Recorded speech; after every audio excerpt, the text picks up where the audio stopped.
Oh, haleluya, haleluya. Amen.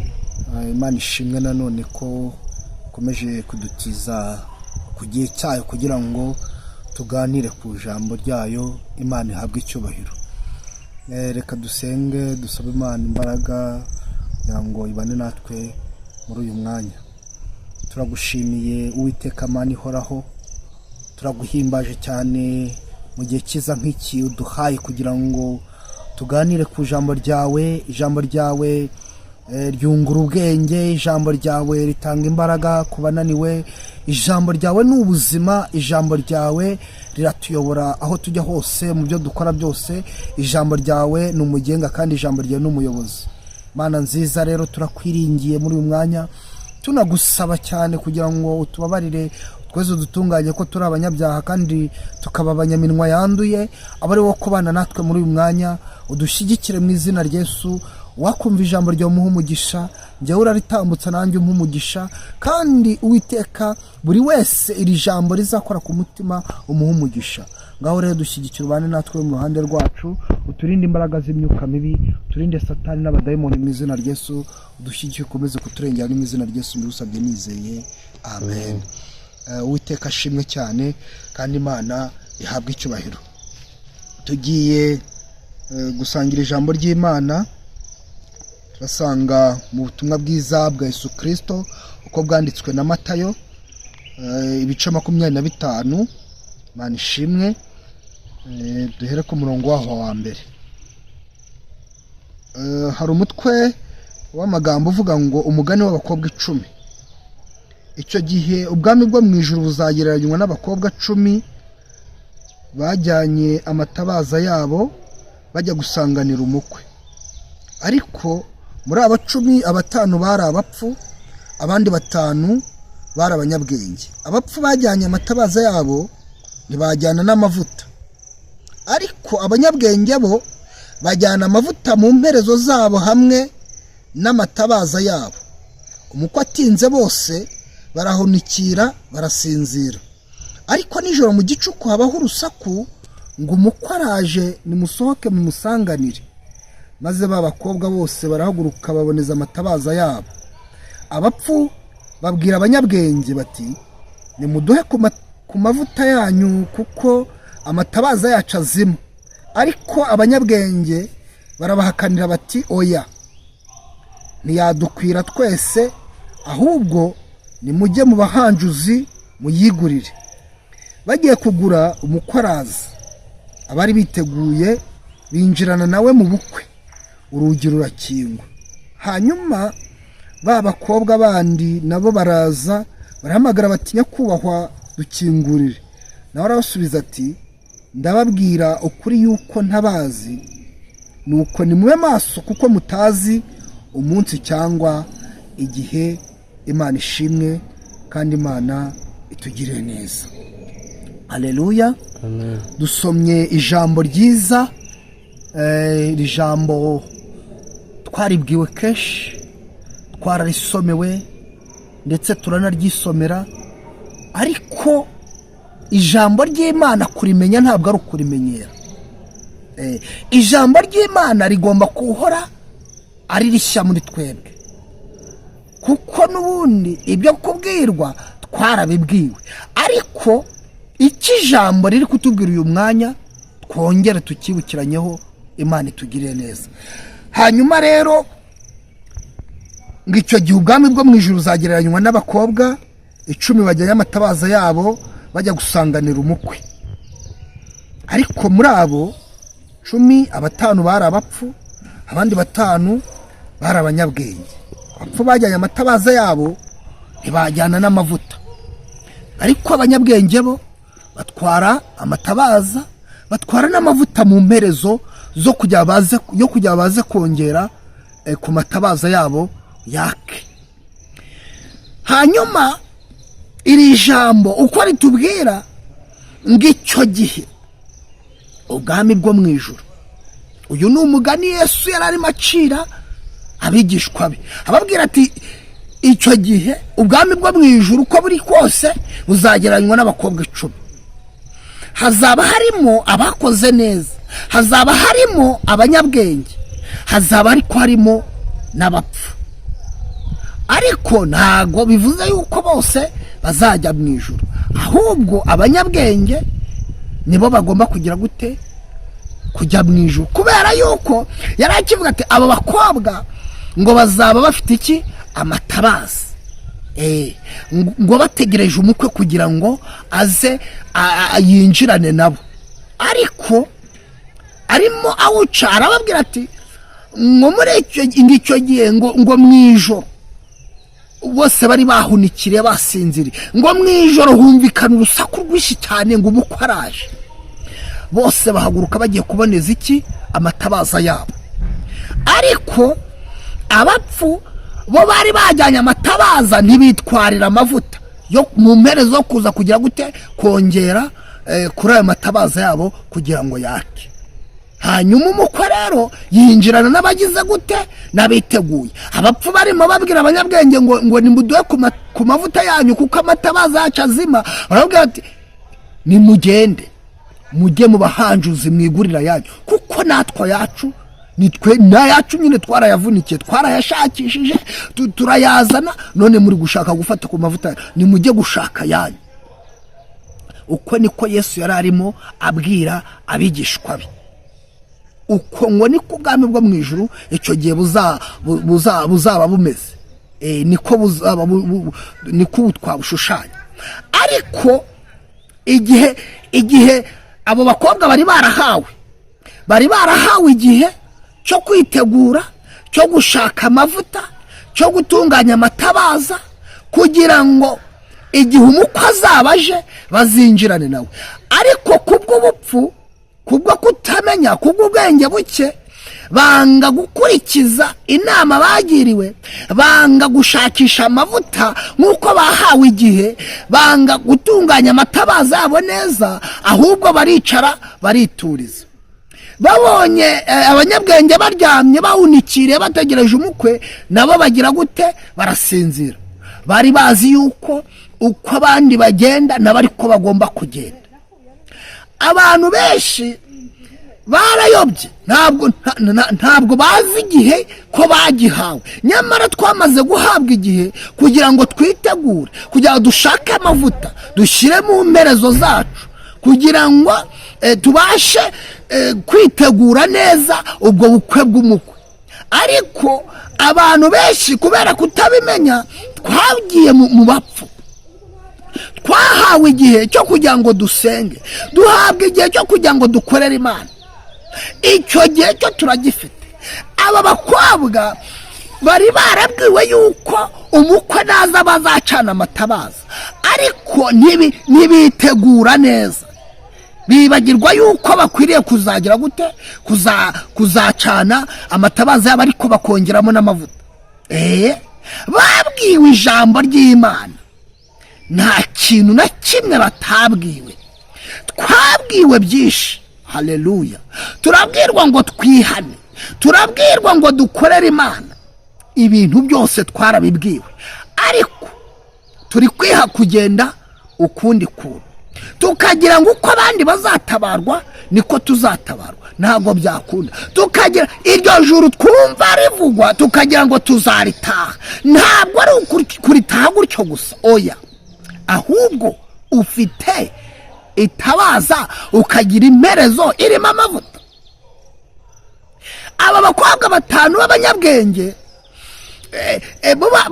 bitaye ku gihe cyabo, ubwo babwirwaga ijambo, bakabwirwa ngo gusenga ntabwo babivanga n'ibyaha, icyo baracyumvise. Bakabwirwa ngo niba hari ikibi cyakubayeho, ikiranure, ihane, wature, ubwire Imana ikubabarire, ibyo baracyumvise. Ariko abapfu bo ubwo babibwirwaga babifataga nk'ibisanzwe, bati ibyo ariko igihe bavugiye Yesu azaza ibiki.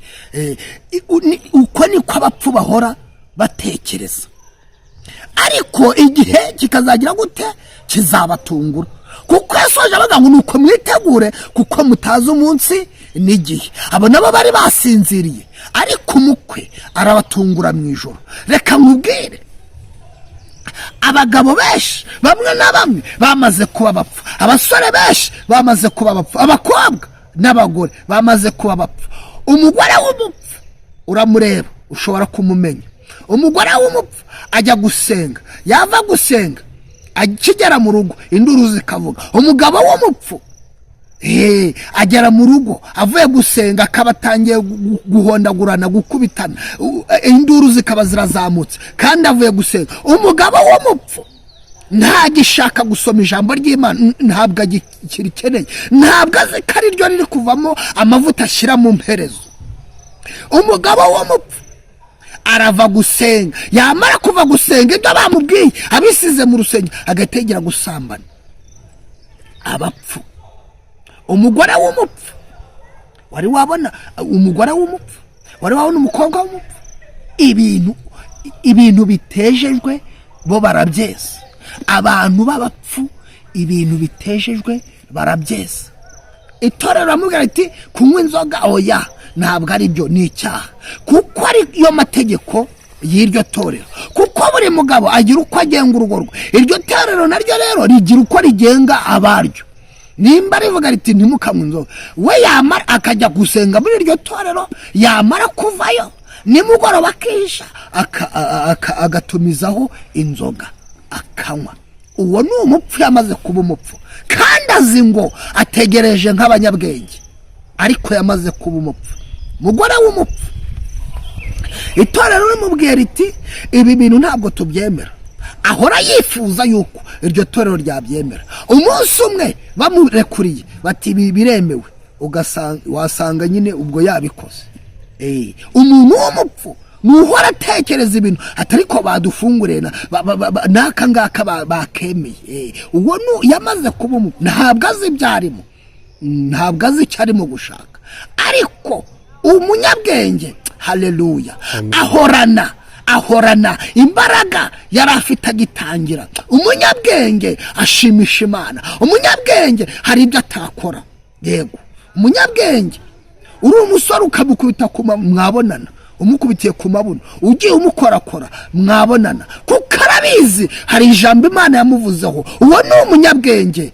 Urubyiruko rw'abanyabwenge hari uko bagenda, haleluya, bagenda mu ijambo ry'Imana bavuga turi abakristo, tuzahora turibo, tuzakorera Imana.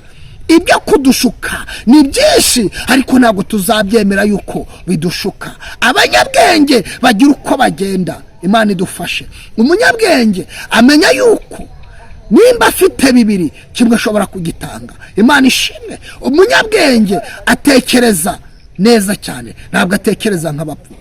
Paulo yandikira itorero ry'Abefeso arababwira ngo nuko mwirinde cyane uko mugenda, mutagenda nk'abatagira ubwenge, ahubwo mugende nk'abanyabwenge.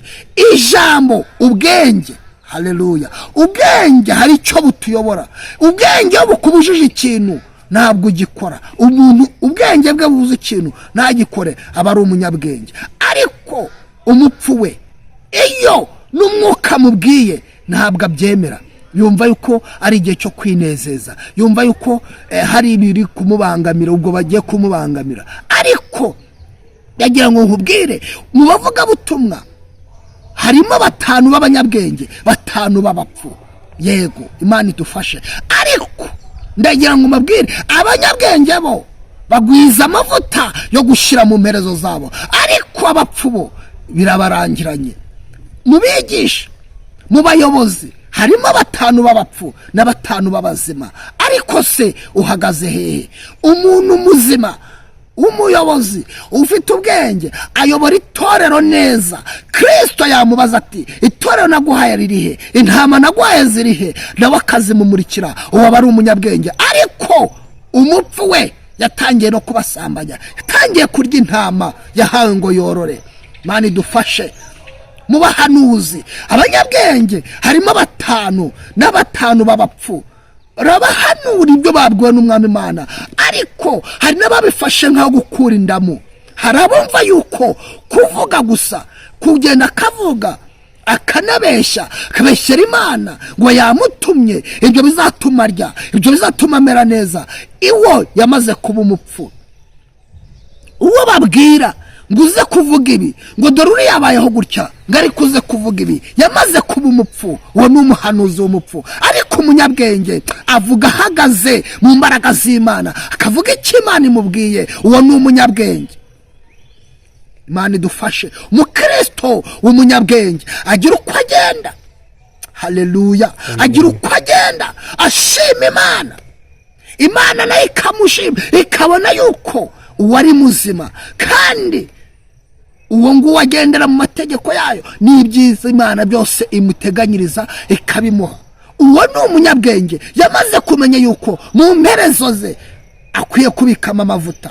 Ariko umupfu we abona yuko bidakwiriye, ahubwo agomba kugenda uko ashaka. Ubwenge bene data, abanyabwenge hari uko bagenda, ariko abapfu hari abari kubigana. Hari abapfu bari kwigana abanyabwenge, bakagira ngo bazagenda kimwe, bakagira bazatabarwa kimwe, ariko ntabwo bikunda. Bene data, duhagaze hehe? Niba ujya kubwiriza ijambo ry'Imana, wamara kuribwiriza ukarara urimo gusambana, wamaze kuba umupfu, wibwira yuko uri umunyabwenge, ariko wabaye umupfu. Uzabera abandi icyapa, baza batambuke bakunyureho, ari we wabarangiye inzira. Ubabwire bihane, hanyuma bihane. Nibamara kwihana, wowe uzaguma aho ngaho, kuko wamaze kuba umupfu kandi wibwira ko uri umunyabwenge. Imana itugire neza, kandi Imana idusange. Ibi bihe turimo, abantu babaye abapfu ariko bakibwira ko ari abanyabwenge, nyamara mu mperezo zabo nta mavuta arimo. Bene data, dushaka amavuta yo gushyira mu mperezo, dusenge. Ntabwo abantu bagisenga. Ese urumva amavuta yawe mu mperezo yuzuye? Ntabwo ugisenga, ntugishaka kubana n'Imana, ahubwo ushaka kwinezeza, ushaka kwibera mu bigushimisha. Uri gushimisha umubiri. Twamaze kuba abapfu. Imana iratwitegereza ikabona natwe twaramaze kuba muri batanu b'abapfu. 5 kuri 5, 5 b'abanyabwenge, 5 b'abapfu. Ariko bene data, duharanire kuboneka mu banyabwenge. Dushake icyatuma tuba mu banyabwenge, tugende nk'abanyabwenge, ducunguze uburyo umwete, kuko iminsi ari mibi. Kristo abwira intumwa zarababwira ati, nuko namwe, haleluya, mumenye yuko muhore mwiteguye, mukwiye guhora mwiteguye, kuko mutazi umunsi n'igihe. Ntabwo muzi igihe umwana w'umuntu yazira, kandi byabagora.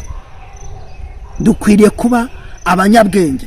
Izi ntangiro z'uyu mwaka utangira uri umunyabwenge, uba umunyabwenge uharanira kumva ijambo ry'Imana n'icyo rimubwira, akanarikurikiza. Uwo nguwo azaba ari umunyabwenge. Bwoko bw'Imana tuba abanyabwenge. Imana iturengere, kandi Imana idufashe. Ndagira ngo mbabwire ngo tuba abanyabwenge, dusenge cyane, dutabaze umuremyi nyir'isi nyir'ijuru, tumubwire aduha ubwenge. Tuba abanyabwenge, twige gukora nk'abanyabwenge, tugende nk'abanyabwenge nk'uko Pawulo yabyanditse. Imana iturengere, kandi Imana idufashe. Ariko abaririmbyi bamaze kuba abapfu, bamwe babaye abapfu, 5 ni abapfu, 5 ni bazima.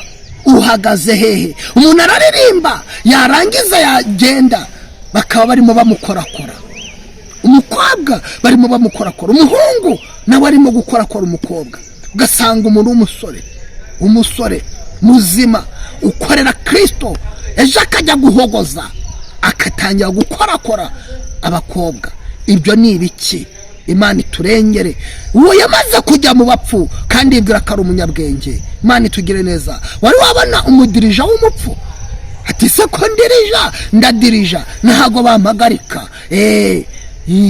Agatangira akadirija neza, yamara kudirija agasohoka akajya hanze, agahita asambana. Dirija w'umupfu bapanga amasengesho, wakaza yariye yahaze. Uwo yamaze kujya mu bapfu ntabwo akiri mu banyabwenge. Imana iturengere.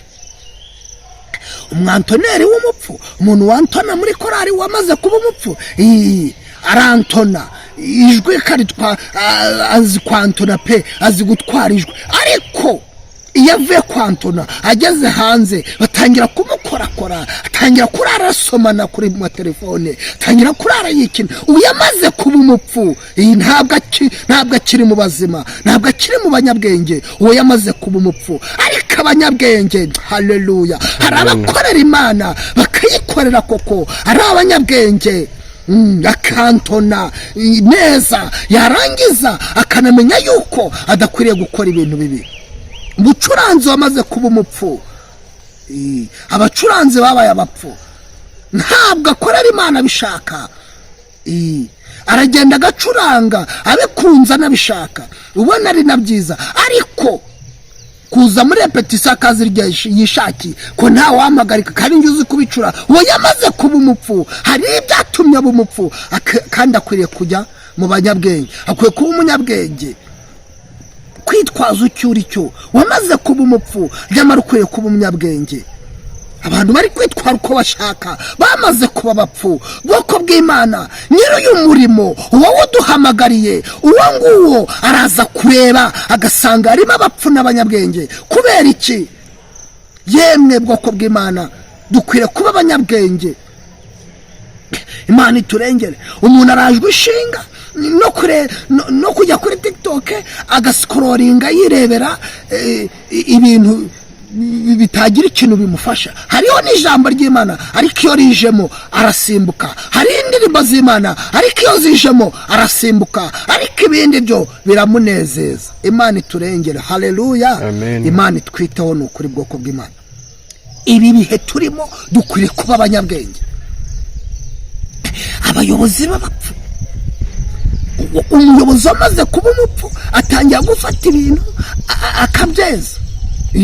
akabyeza ati mwitwarwe uko mushaka, mukora ibimushaka, nta kibazo rwose. yego, abarokore babaye abapfu, bajya mu bandi barokore bagenzi babo, akitegereza akareba uko babyina, akareba uko bambara. nawe ati ibi bintu ntabwo ari byo, reka ngende mpindure ibingibi, mpindure ibingibi, ibi mbihindure. akaba aragiye akabikubisaho. ati hariya batumaga mutisanzura, nyamara ukwiye gukora n'utu ngutu tukakunezeza. ubu yamaze kuba umupfu, ntabwo akiri mu banyabwenge. bene data, nyamara tugihamagarwa, nyamara uko Kristo yatubonaga ntabwo ari kakitubona. yaduhamagaye turi abanyabwenge, ubu twamaze kuba abapfu. bwoko bw'Imana, 5 bazima, 5 b'abapfu. ese turi hehe? Imana iturengere kandi Imana itwiteho. yemwe babyeyi, Imana itwiteho. yemwe basore, Imana itwiteho. urabona umuntu ufite iPhone uti nanjye ndayishaka, biraca hehe mu kunkorakora no kugira. none se ibyo bintu uri gukorera Kristo?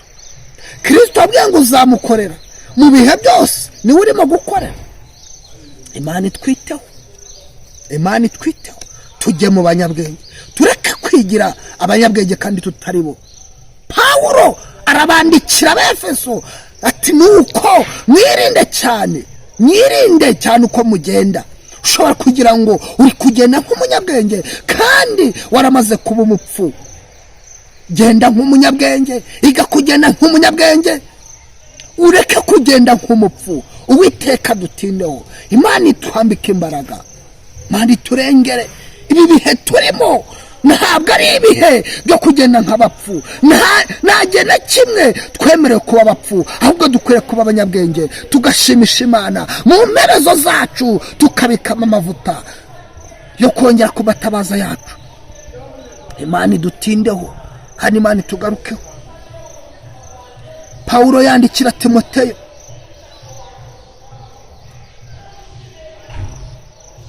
ku murongo waho wa 12 hano ku gice cya mbere, mu gice cya mbere yaranditse ati nicyo gituma mbabazwa nyamara singira isoni, kuko nzi uwo nizeye uwo ari we, kandi nzi neza yuko abasha kurinda ikibitsanyo namubikije kugeza kuri urya munsi. Imana itugire neza. ese icyo gihe kuri uwo munsi wizeye yuko uzaba uhagaze mu banyabwenge cyangwa uzaba uhagaze mu bapfu? Imana itugire neza, ariko twizere, tubabazwe n'ibihe, ntunezezwe n'ibi bihe, emera ubabazwe, kubera yuko uwo wizeye icyo wamubikije ku munsi wacyo azakiguha kandi neza. Imana itugire neza kandi Imana idutindeho. Mu rwandiko rwa mbere Pawulo yandikiye Timoteyo,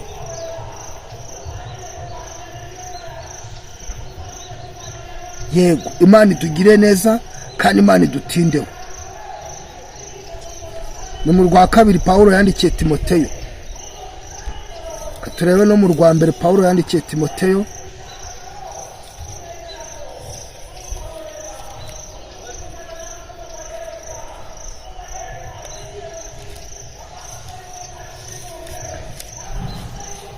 mu gice cyawo cya mbere tuyo ku murongo naho wa 12 yaranze ati, ndashimira Kristo Yesu Umwami wacu wambashishije yuko yatekereje ko ndi uwo kwizerwa akangabira umurimo we. Bwoko bw'Imana, Kristo ko yatwizeye akatubashisha akatugabira umurimo we. Muri uwo murimo duhagaze dute? Turi abanyabwenge cyangwa turi abapfu? Araza kwitegereza akabonamo abapfu n'abanyabwenge. Abapfu bavuye he mu murimo we ko yahamagaye abanyabwenge kandi tukitaba? Ese bwoko bw'Imana turi mu wuhe murongo? Turi mu banyabwenge cyangwa turi mu bapfu? Yemwe mwabagore mwe, muririnde cyane, mwicunge mutaba mwaramaze kuba abapfu. Yemwe mwabagabo mwe, mwicunge cyane mutaba mwaramaze kuba abapfu. Yemwe mwabasore mwe, murinde ubumanzi bwanyu, mwirinde ubusambanyi, mwirinde gukora ibyaha, mwirinde gukora ibyangwa n'Uwiteka, mutaba mwaramaze kuba abapfu, ahubwo tuba abanyabwenge ba Kristo. Yaratwizeye atugabira umurimo we, aduha n'impano zo gucuranga, zo kuririmba, zo kubwiriza, ariko turimo gukora ibidakwiriye. Ndagira ngo mbabwire ngo dukwiye kunezeza uwaduhamagaye, dukwiye kumukorera nk'uko umurimo we yawutugabiye ndetse akawuduhereza. Yabonye ko turaba kwizerwa, ariko ari kwitegereza muri twe agasanga abapfu. Ese bwoko bw'Imana turi hehe? Dukwiye kuba abanyabwenge tugakora umurimo we yaduhamagaye neza. Imana yaratwizeye tugabira umurimo wayo, ariko tuyihembye kurara dusambana, tuyihembye kurara twikinisha, tuyihembye kurara tureba amafoto y'urukozasoni, amavideo y'urukozasoni. Ibyo nibyo Imana yaduhamagariye se? Oya, umurimo w'Imana dukwiye kuwukora dufite ubwenge, dukwiye gukora nk'abanyabwenge. Yaratwizeye itugabira umurimo wayo, ariko iri kwitegereza ikabona 5 b'abapfu, 5 b'abanyabwenge. Abapfu bavuye he mu murimo w'Imana? Yahamagaye abanyabwenge baritaba, ariko bamaze guhinduka abapfu. Bwoko bw'Imana, ese mu merezo zanyu harimo amavuta? Imana itugarukeho kandi Imana idutindeho. Pawulo arandika ashimira Kristo wamutoranyije akamwizera akamugabira umurimo we.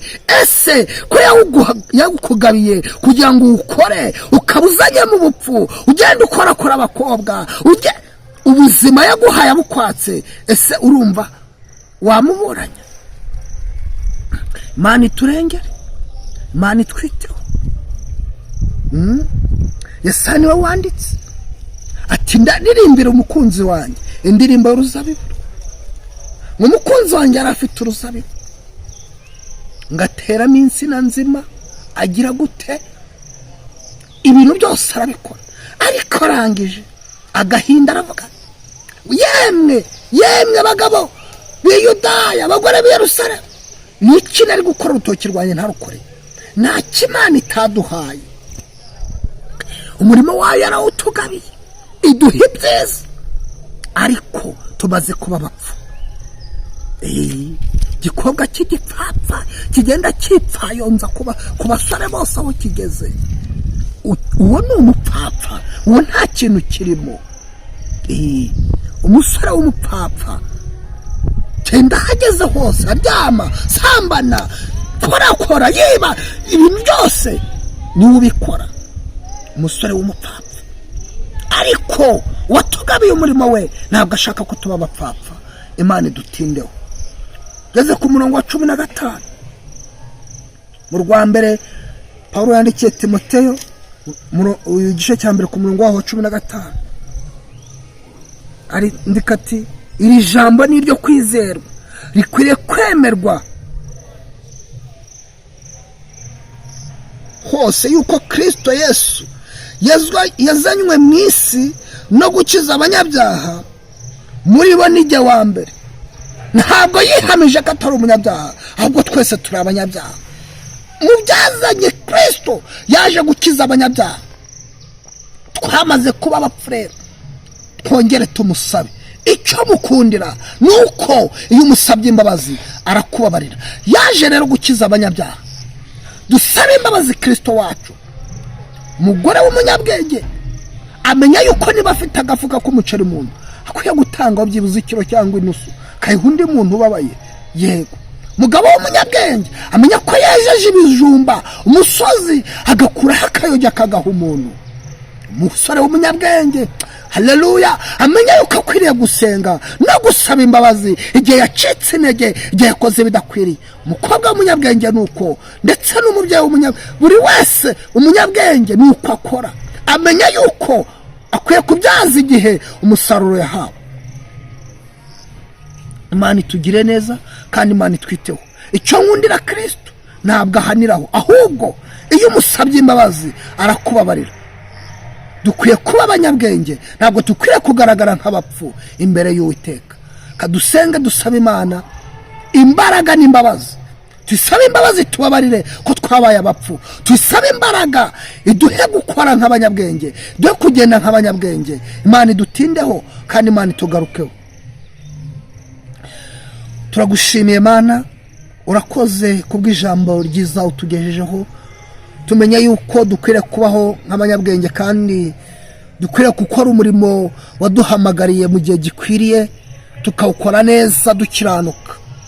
Mana, turi mu isi yanduye kandi Satani ahora turasa imyambi, ariko urera kandi uri umurengezi, uri umukiranutsi. Ndagusabye cyane ngo duhe imbaraga, tugende nk'abanyabwenge, ducunguze uburyo umwete, kuko iyi misi yo yamaze kuba mibi. Uze kuduteka imbaraga zo kubasha kumenya ibihe byacu, tubashe kumenya iminsi turimo, kandi tubashe kwiga gukiranuka muri iyi minsi igoye. Ngaho tugire neza, utwambike imbaraga, ujya neza bagacya bukira mu izina rya Yesu. Amen.